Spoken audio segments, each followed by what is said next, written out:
Are you not tired of living to work? Are you not? Everything is centered around work and work is controlling your life. Well, in today's video, I want to share with you how I broke free and stopped allowing work to control my life once I clocked the age of 40, and now I am 42. I create content for people in my generation, the over 40s and the millennials, to dream big, to live a fulfilling life, and make money while documenting that journey with the sole purpose that we will have a much better life in retirement.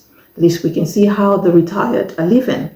So in today's video, I want to share with you a 6-month, 6-step plan to get rid of the control that work has over your life. And the very first one is that you're going to define what your ideal life is all about. And I know there's a lot of content on Instagram, lots of content on YouTube as to how to design your life, how to design your dream life.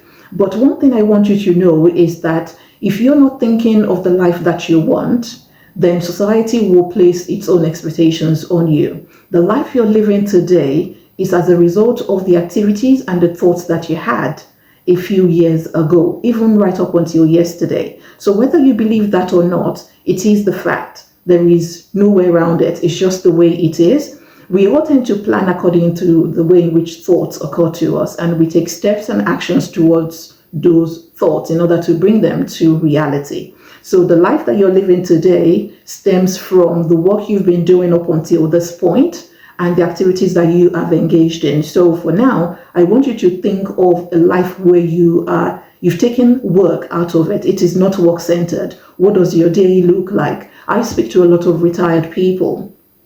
And one thing I have found is that because there is no structure in their day, because there is no work in their day, they have to create that structure. So I want you to think about what structure you want to put down in your life. Do you want to wake up in the morning, make coffee, stretch, have a masseuse come to your house, go golfing, go swimming, join Pilates classes? You want to really have a feel of what it looks like in the afternoon. What are you eating for lunch? Are you meeting friends? How are you dressed? Where are you going to? Can you afford your own car? Or are you going to be jumping into Uber? You want to start thinking about it, what activities, but also what is the financial security that is needed for that. When I made the decision that as I was going to reduce my working hours about 2 years ago, I thought about, would I miss this money? And how long would I be able to find and cope and adapt with this missed amount of money? And when will I be able to stand on my own feet? So that is something you want to do. And that's going to take you about 2 weeks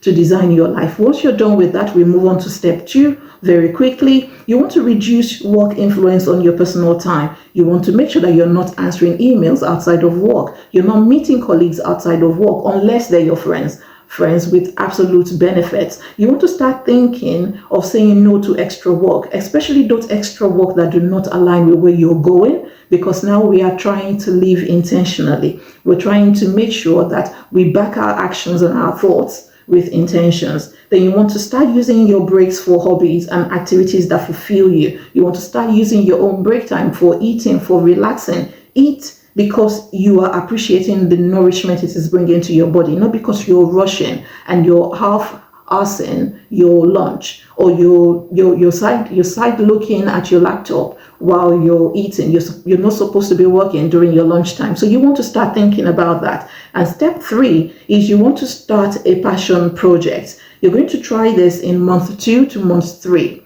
Whatever that passion is for you, you need to start embarking on it. It's a journey. It's going to be a process and it will take you a while to get there. So you want to start now. So whatever the hobby is, if it's a creative outlet for you, you want to start exploring it, no matter how simple it is. I've seen people explore very menial things. It could be planting, it could be teaching others, it could be blogging, it could be web design. It doesn't matter what it is. If it is a case that you have to learn it first, then that's fine. If you've always been interested in something, now is the time to explore it. You want to try arts as well. If there are museums in your city, you want to start visiting the museum. If there is a community group that you've always been interested in, pardon me, then you want to start visiting and participating actively. The sole purpose of that is that we're looking for inspiration to direct us to other aspects of life. You want to learn a new skill. If it's swimming for you, for me it is swimming. If it's chess, that's great. If it's learning a new language as well, that's also fantastic. That's going to take us on to month 3 from the moment that you've started this. From month 4 to month 6 is step 4.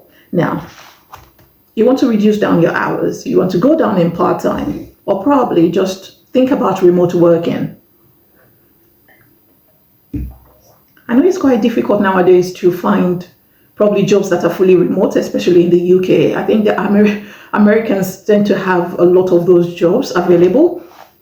But in the UK, you want to switch hybrid. So if you're somebody who's always gone to the office, I'm not saying sacrifice human connection, but what I'm saying is you need to carve out some flexibility in your workplace to be able to give your attention and focus to other aspects of life. You can also go freelance if you have skills that you can sell. You want to start exploring that so that you can start to bring in a different stream of income. So the more control that you have over your time and your schedule, the better it is for you, the less stress you have, the more mental space you're able to free up and open up for yourself in order to apply to other aspects of life. Then number 5, or the step 5, is you want to grow aggressively.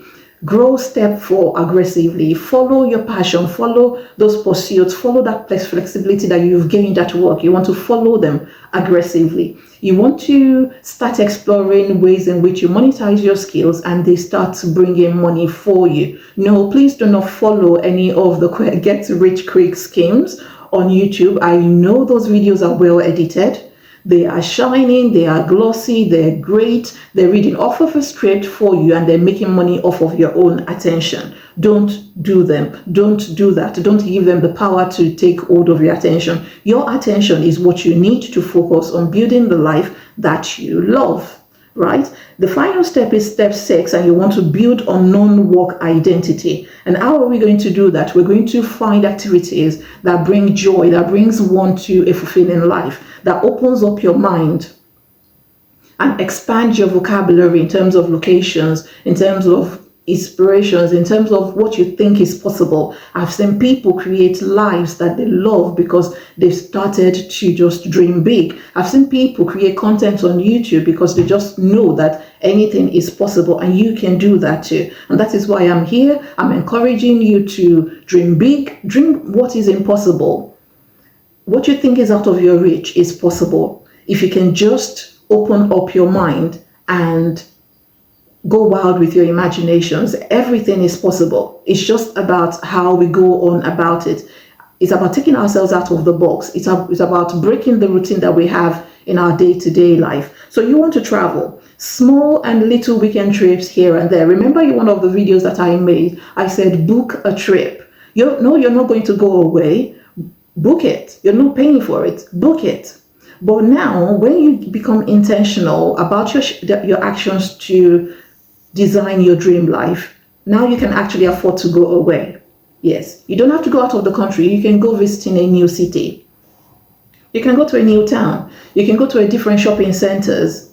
Don't go spending money that you don't have, but visit new places so that your mind is open and ready to receive inspirations that will lead you to this life that you really want to try and design for yourself. You want to also be social, not social on social media, but you want to be social with other human beings. And when you start to do that, what you want to do is that the aim and purpose of that is to be selfish. You want to ask people, you want to start speaking to people and find out how they are thinking, how they are living, what they're doing in their own lives. Not in a negative way, but in a curious way that opens up your mind to the possibilities that can happen, the possibilities of life, the possibilities of designing a life that feels truly like your own, not because society is prescribing it onto you, or because creators are